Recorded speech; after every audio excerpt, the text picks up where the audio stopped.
Am fost acolo, doamnă. Doi indivizi dintre ei m-au apostat cu o bâtă.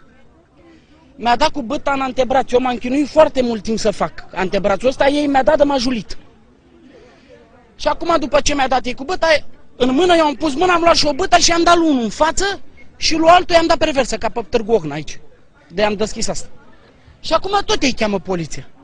Ce înseamnă asta? Ori suntem golani, ori nu mai suntem.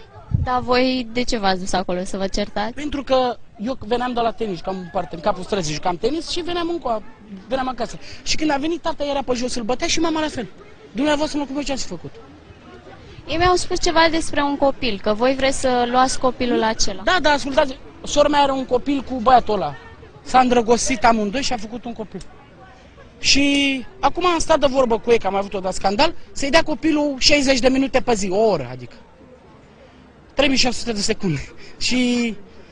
Și după... Nu vor să-l dea? Da, și după aia când a fost, ăștia s-au dus cu mama, sora mea cu mama, dați-ne și nouă copilul, ca să-l ținem și noi o oră. Și ei i-au luat